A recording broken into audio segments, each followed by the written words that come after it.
Hello guys, welcome to my co-curricular classes. तो आज हम यहाँ पर बीए फर्स्ट ईयर के फर्स्ट सेमेस्टर के को-करिकुलर क्वेश्चन पेपर को सॉल्व करेंगे।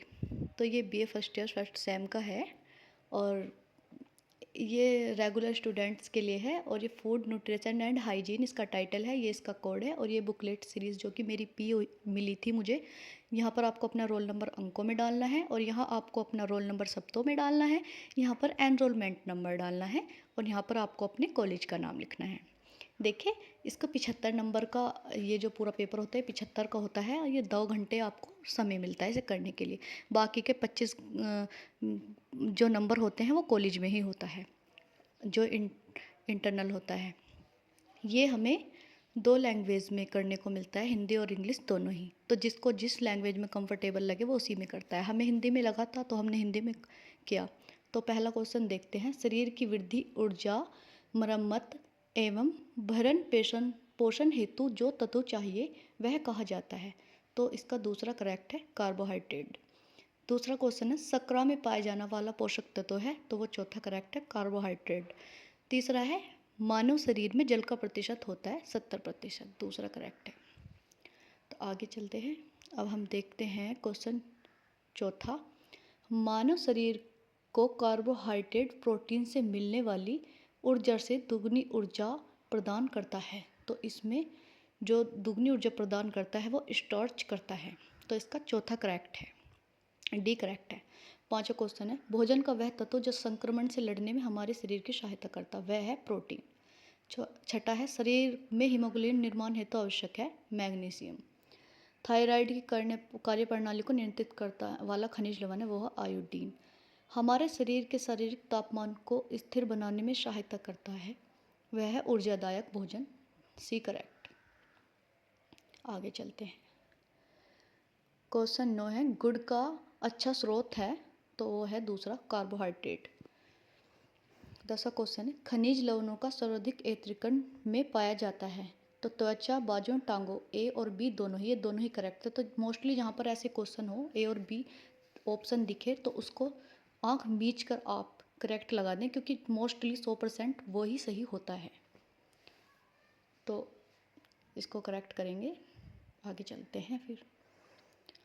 अब है निम्नलिखित में से कौन सा वनस्पति मूल का प्रोटीन स्रोत है। तो वनस्पति मूल का जो प्रोटीन स्रोत है, वनस्पति जो फली वगैरह जो पौधों से प्राप्त होती है, तो वो सोयाबीन, ये सोयाबीन वाला करेक्ट है। ये जो अंडा है ये नहीं है सही, ये सोयाबीन करेक्ट है, वो तो जंतु से होता है प्राप्त अंडा। तो ये वनस्पति मूल से सोयाबीन ठीक है।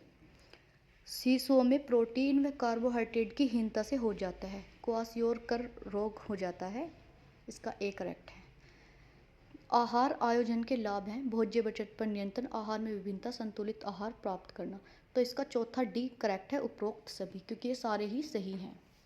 तो ऐसे अगर क्वेश्चन आपको कहीं उपरोक्त सभी दिखे तो वो भी 90% तो चांस होते हैं कि वो करेक्ट ही हो। तो इसलिए आँख मीच कर आप करेक्ट कर दें अगर आपको वो क्वेश्चन सही से नहीं मालूम है तो। आगे आते हैं। केवल कोलोस्ट्रोम एवं माँ के दूध को पिलाना कहा जाता है, अनन्य स्तनपान, तो उसका तीसरा करेक्ट है। अब यहाँ पर चलते हैं हम 16। माँ का गर्भकालीन पोषण स्वस्थ गर्भावस्था हेतु महत्वपूर्ण है क्योंकि यह इस विकास को निश्चित करता है। पर्याप्त मातृत्व लोहा संग्रह माँ के लिए पर्याप्त, इसका तीसरा करेक्ट है। 17वां क्वेश्चन है गर्भावस्था के दौरान शारीरिक क्रियाशीलता के परिणामों में शामिल है मिचली आने से राहत, वजन में कमी, घटना, तो ये उपरोक्त सभी, चौथा डी करेक्ट है। अगला क्वेश्चन है जीवन के प्रथम 12 माह में माँ का दूध प्रस्तावित किया जाता है क्योंकि यह शिशुओं को पूर्ण पोषण और प्रदान करता है, तो इसका तीसरा करेक्ट है। ए और बी मैंने आपको बताया था, वो आँख मीच कर देना चाहिए।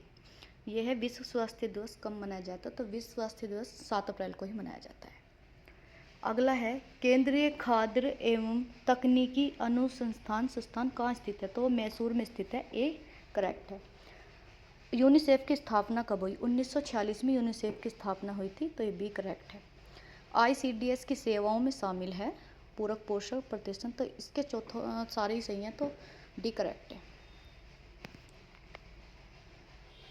कुपोषण के प्रभाव हैं निम्न शारीरिक वृद्धि, शारीरिक अपंगता, मृत्यु, उपरोक्त सभी, तो उपरोक्त सभी वाला करेक्ट है। पीले ग्रह के 3 डिग्री से उपरायुक्त है तो उपरोक्त सभी ये सभी हैं। अब ये उच्च रे से युक्त आहार में यह शामिल नहीं है। छना हुआ आटा, संपूर्ण अनाज, सलाद, मुनक्खा, तो ये तीनों तो करेक्ट है, लेकिन ये जो मुनक्खा है ना, ये रे से युक्त आहार नहीं है, तो ये मुनक्खा जो है ये सही है कि ये शामिल नहीं है। विटामिन सी का प्रचुर स्रोत है तो आंवला, विटामिन सी ज़्यादा पाया जाता है आंवले में, तो ये है इसका करेक्ट बी।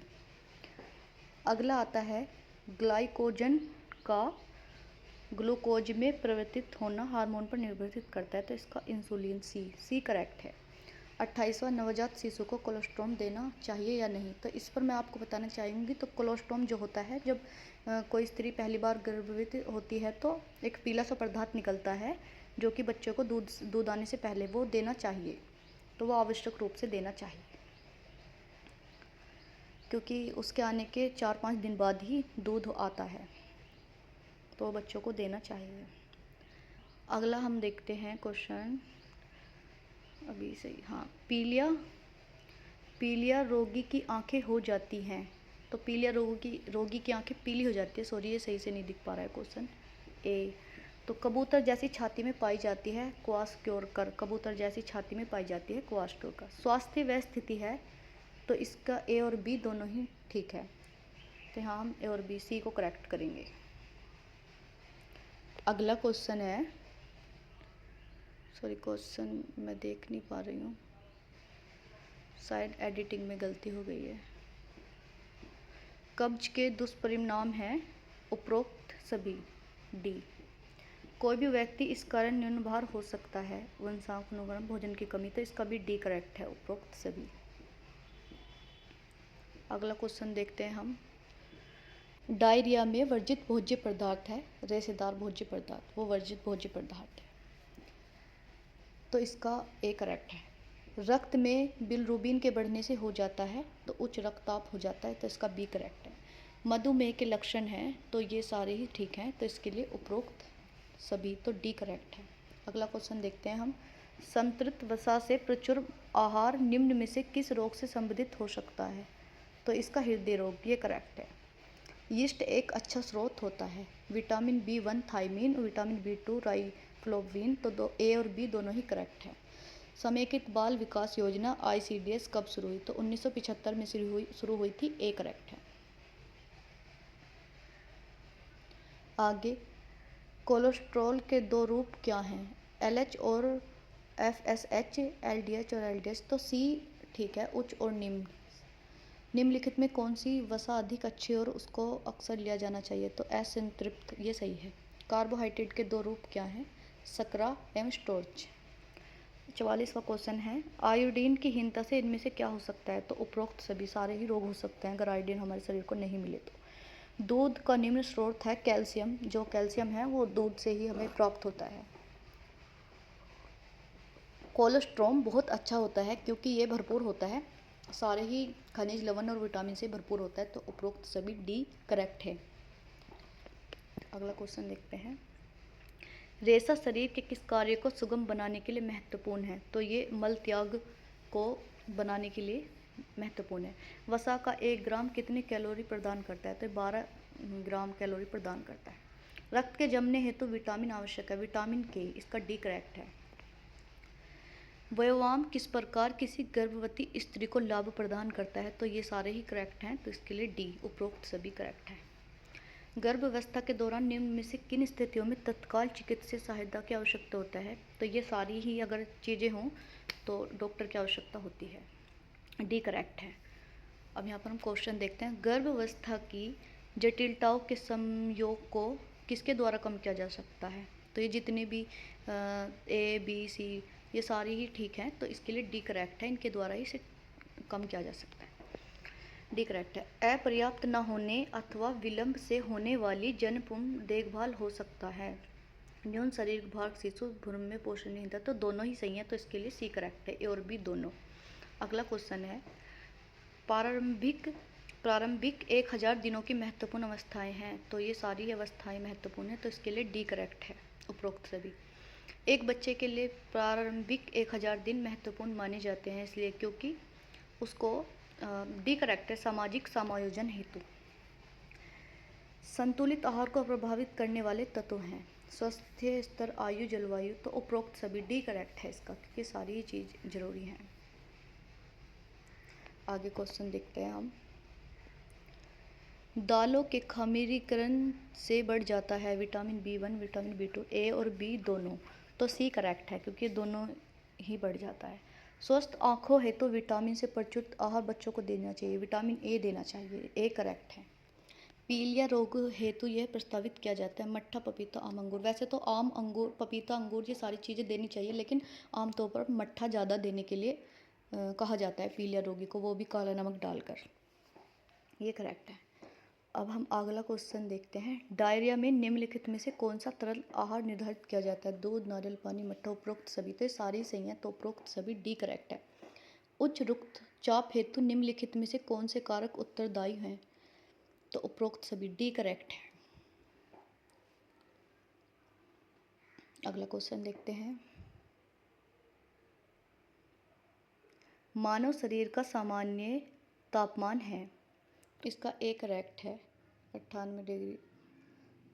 तो अगला क्वेश्चन देखते हैं। मधुमेह रोगियों का उपचार किया जाता है? तो मधुमेह रोगियों का उपचार जो किया जाता है वो इंसुलिन के द्वारा किया जाता है, तो इसका सी करेक्ट है। अगला क्वेश्चन देखते हैं। वयस्क हेतु सामान्य सिस्टोलिक व डायस्टोलिक रक्तचाप है, तो इसका ए करेक्ट है 120/80 मिमी HG, ये ए करेक्ट है। अगला क्वेश्चन है। शरीर निर्माणकारी पौष्टिक तत्व हैं प्रोटीन तथा खनिज लवण, तो ए करेक्ट है। अगला क्वेश्चन देखते हैं। कम रेशे युक्त आहार के रोगियों को बताया जाता है, तो पौष्टिक अल्सर, डायरिया। तो ए और बी, सी करेक्ट है। अगला क्वेश्चन है। एक स्वस्थ संतुलित आहार का कौन सा तत्व कब्ज में सहायता करता है? तो इसका ए सही है, रेशा सहायता करता है, ए करेक्ट है। IMCR के अनुसार गर्भावस्था में अतिरिक्त ऊर्जा की आवश्यकता होती है, तो इसको सामान्य स्त्री से 300 किलो कैलोरी प्रतिदिन की ऊर्जा होती है जरूरी। कैल्शियम के अवशोषण हेतु यह पोषक तत्व आवश्यक है, तो लोहा डी करेक्ट है। मानव शरीर के लिए आवश्यक वशीकरण है, तो ये सारे ही करेक्ट हैं, तो डी करेक्ट है, सारे ही सही हैं। अगला क्वेश्चन देखते हैं। कौन सा व्यक्ति समूह प्रोटीन, ऊर्जा, कुपोषण के प्रति अत्यधिक संवेदनशील है? तो ए करेक्ट है, क्योंकि बच्चे और शिशु जो होते हैं उन्हें प्रोटीन की आवश्यकता ज़्यादा होती है। बॉडी मास इंडेक्स BMI ज्ञात करने के लिए सूत्र जो है इसका सी करेक्ट है, वजन किलोग्राम इसका सूत्र होगा, तब इसको लगाकर ये पूरा होगा। अगला क्वेश्चन है। टोड, त्वचा तथा फेनोडर्मा किस पोषक तत्वों की कमी से होता है? तो ये बी करेक्ट है, वसा की कमी से होता है। अगला क्वेश्चन है। महिलाओं में सामान्य हीमोग्लोबिन स्तर क्या है? तो वो 120 माइनस 15.5 ग्राम मिलीग्राम, तो ये ए करेक्ट है। अगला क्वेश्चन है। ज्वर में शारीरिक परिवर्तन होते हैं, तो उपरोक्त सभी। इसका डी करेक्ट है, क्योंकि ये सारे ही परिवर्तन होते हैं। बुखार में आहार प्रस्तावित हैं, तो उच्च कैलोरी युक्त, इसका ए और बी सी करेक्ट है, क्योंकि दोनों ही जरूरी हैं। बीमारियों के विरुद्ध लड़ने हेतु शरीर की क्षमता को कहते हैं प्रतिरोधक क्षमता, तो सी करेक्ट है, प्रतिरोधक क्षमता कहते हैं। एड्स रोग मानव शरीर के किस तंत्र को प्रभावित करता है? तो ये केंद्रीय तंत्रिका तंत्र को प्रभावित करता है। ये क्वेश्चन काफ़ी बार आता है, तो इसको ध्यान से देखें। निम्नलिखित में से कौन सा जल में घुलनशील विटामिन है? तो विटामिन सी जो है वो जल में घुलनशील है। किस रक्त समूह का व्यक्ति सार्वभौमिक दाता है? तो वो ओ का, ए करेक्ट है, ओ का है। हल्दी प्रतिरक्षा बढ़ाने वाला खाद्य पदार्थ है, क्योंकि इसमें गुण हैं सूजन को कम करना, सभी गुण हैं, तो डी करेक्ट है। धानी माता को प्रतिदिन कैलोरी की आवश्यकता होती है, तो उसको 400 कैलोरी की आवश्यकता होती है प्रतिदिन की। दूध के अतिरिक्त शिशुओं के आहार में कौन से भोज्य पूरक को शामिल करना चाहिए? तो पका हुआ भोजन, कुचली सब्जियां, फलों का रस, उपरोक्त सभी, तो डी करेक्ट है। मोटापे की महामारी के मुख्य कारण है, तो इसका डी करेक्ट है, क्योंकि सभी इसके कारण हैं। अगला क्वेश्चन है। विडाल टेस्ट का परीक्षण करने हेतु किया जाता है? तो वो HIV एड्स में किया जाता है विडाल टेस्ट। इसको भी ध्यान से देखें, भी आता है क्वेश्चन। निम्नलिखित में से कौन से रोग दूषित भोजन और पानी से प्रसारित होते हैं? टाइफाइड और हैजा ये होते हैं। समेकित बाल विकास सेवा ICDS का लक्ष्य बच्चों को बहुत सी सेवाएं प्रदान करना, जिनमें शामिल है, ये सभी शामिल है, तो उपरोक्त सभी डी करेक्ट है। राष्ट्रीय घेंघा नियंत्रण कार्यक्रम के लक्ष्य हैं जी, तो इसका उपरोक्त सभी सभी हैं ये तो। गाजर प्राप्ति का सस्ता, आसानी से प्राप्त और सुलभ होता है, तो विटामिन ए से होती है गाजर। खट्टे फल का स्रोत है विटामिन सी करेक्ट है। दूध, पनीर और दही समूह हेतु महत्वपूर्ण है, उपरोक्त सभी डी करेक्ट है। फल एवं सब्जियां सामान्यतः प्राप्ति का अच्छा स्रोत माने जाते हैं, विटामिन और खनिज लवण, तो बी करेक्ट है। निम्नलिखित में से कौन से भोज्य पदार्थ आहारी रेशा प्रदान करते हैं, डी करेक्ट है, क्योंकि सभी। एक गर्भवती स्त्री हेतु कैल्शियम की प्रस्तावित आहार्य मात्रा 2020 के अनुसार है, तो इसका ए करेक्ट है, 1000 मिलीग्राम प्रतिदिन। अगला क्वेश्चन है, एक 15 वर्षीय बालिका हेतु लोहे की प्रस्तावित आहार्य मात्रा IMCR 2020 के अनुसार है, इसका ए करेक्ट है, 27 मिलीग्राम प्रतिदिन। IMCR 2020 के अनुसार एक धान्य मात्रा 7 माह से 12 माह के शिशु हेतु कैल्शियम की देनी आवश्यकता, इसका बी करेक्ट है। तो ये क्वेश्चन काफ़ी इंपॉर्टेंट है, इनमें से एक न एक आ जाता है, इनको आप बहुत ध्यान से देखें। वह आहार जिसमें सभी पोषक तत्व सही अनुपात में होता है वह कहलाता है संतुलित आहार, तो बी करेक्ट है। यूनिसेफ की सहायता का बड़ा क्षेत्र पूर्ण करती है, तो उपरोक्त सभी करती है सारी चीज़ें, तो डी करेक्ट है। अगला क्वेश्चन है, एनीमिया का लक्षण है पीलापन के लिए त्वचा, श्वास का घटना, कमजोरी, उपरोक्त सभी, तो डी करेक्ट है। मिड डे मील कार्यक्रम के लक्ष्य हैं, तो इसका भी ए और बी, क्योंकि दोनों ही कार्यक्रम के लक्ष्य हैं, तो ए और बी सी करेक्ट है। को लाइक करें, चैनल को सब्सक्राइब करें, धन्यवाद।